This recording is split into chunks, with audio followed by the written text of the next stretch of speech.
अवतरित होते हैं। हरे नर नारियों सुपच जात के भंगी थे, रैदास जी जात के हरजन थे, मीराबाई जात की छत्राणी थी। अगर वे सब उस मालिक को प्राप्त कर सकते हैं तो आप भी उस मालिक को प्राप्त कर सकते हो। जाते पाते पूछे नहीं कोई, हरि का भजे सो हरि का हुई।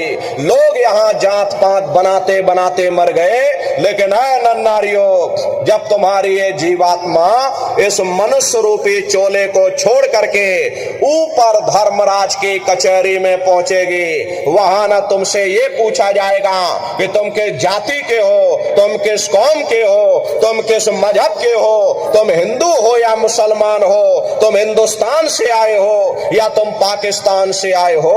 अरे वहां तुम्हारे कर्म देखे जाएंगे, भक्ति भाव देखा जाएगा, मालिक से मिलने का प्रेम और प्यार देखा जाएगा।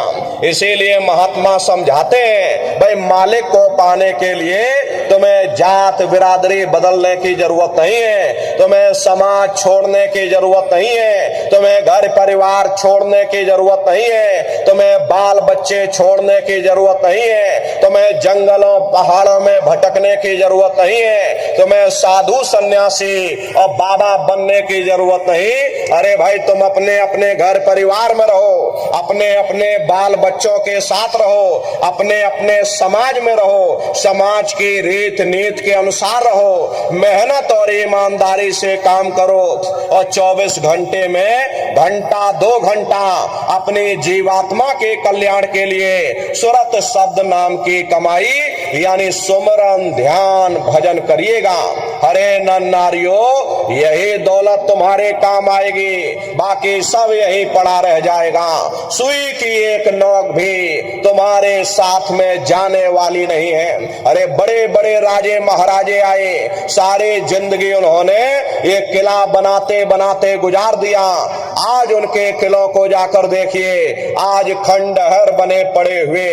विश्व विजेता सिकंदर सारी दुनिया पर राज करने का ख्वाब देखता था, वो भी मुट्ठी खोल करके चला गया। कोई क्या साथ लेकर के जाएगा? जो चीज तुम्हारे साथ में जाने वाली वो केवल परमात्मा की भक्ति है। इसलिए प्रेमी भाई बहनों, वो दौलत कमा लो जो अंत समय में तुम्हारे काम आवे, वरना ये समय तुम्हारा निकलता जा रहा, ये श्वासों के पूजे दिन प्रतिदिन कम होती चली जा रही।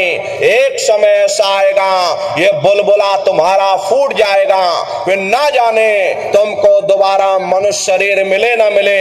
अरे तुम भटकते रह जाओगे युगों युगों के लिए नरकों और 84 में। इसलिए नर नारियों, अहो भाग्य है आपका, आपको ये मनुष्य शरीर मिल गया।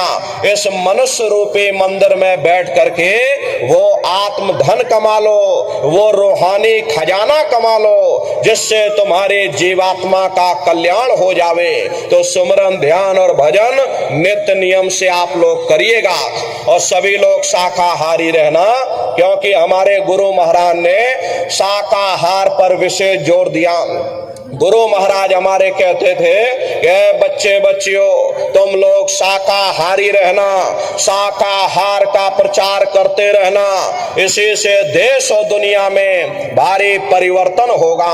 अरे नर नारियों, परिवर्तन कोई कानून बनाने से नहीं होता, परिवर्तन कोई आंदोलन करने से नहीं होता, परिवर्तन कोई तोड़ फोड़ करने से नहीं होता।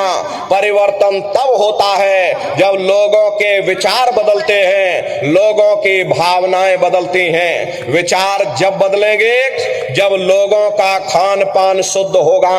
अरे देसी कहावत है, जैसा खाए अन्न और वैसा होए मन। जब इंसान पशुव्रती भोजन करेगा उसकी बुद्धि स्वतः ही पशुओं जैसी हो जाएगी, सोच विचार उसका चिंतन स्वतः ही पशुओं जैसा हो जाएगा। फिर जो शराब के नशे में माँ बहन बेटी की पहचान खत्म हो जाए, उस शराब को पी करके यह कैसे पता चलेगा कि क्या अच्छा और क्या बुरा है? यही कारण है कि आज घर समाज में ये दुनिया भर के अत्याचार और दुनिया भर के व्यभिचार फैले हुए। अरे हम लोग मंदिर बनवाते हैं, उन मंदिरों में नहा धो करके जाते, कहते भाई परमात्मा के रहने की जगह है, हमको नहा धो करके जाना चाहिए, फूल अगरबत्ती ले जाना चाहिए। कोई उन मंदिरों में कूड़ा कचरा नहीं डालता। अगर कूड़ा कचरा डालोगे तो आपस में लाठियां चल जाएंगी।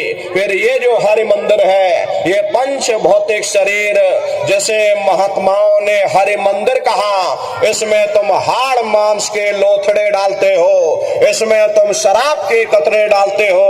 अरे अपने बनाए हुए ईट गारे के मंदिर की कद्र करोगे और परमात्मा के बनाए हुए इस हरि मंदिर को तुमने जीते जी कब्रिस्तान बना दिया तो सख्त सजा मिलेगी। अरे महात्माओं ने लिखा है कि तिल भर मच्छी खाई के कोट गऊ दे दान और काशी करवट जा मरे निश्चय नरक निदान। यदि तिल भर भी मच्छी खा करके फिर चाहे कोटान कोट गऊओं का दान करो और काशी में जा करके मत्था रगड़ते रगड़ते अपनी पूरी जिंदगी वहां पर गुजार दो, फिर भी तुमको तुम्हारे गुनाहों की सजा मिलेगी। कोई बच नहीं सकता, क्योंकि ये कर्म भूमि है। यहाँ तुम जैसा कर्म करोगे वैसा ही फल तुमको मिलेगा। देखिए इस कर्म भूमि पर कृष्ण भगवान तक नहीं बच पाए। उस समय बाली को छिप करके बाण मारा था, वही बाली कृष्ण अवतार में बहेलिया बन करके आ गया। कृष्ण भगवान के पैरों में पद्म चमकता था, हिरण की आंख समझ करके और बहेलिये ने निशाना मार दिया। जब पास में आकर के देखा कृष्ण भगवान थे, अफसोस करने लगे। लेकिन कृष्ण भगवान ने उसको समझाया, इसमें तुम्हारा कोई दोष नहीं, उस समय हमने तुमको मारा, आज तुमने हमको मार दिया, हमारा तुम्हारा अदला बदला पूरा हो गया। कर्म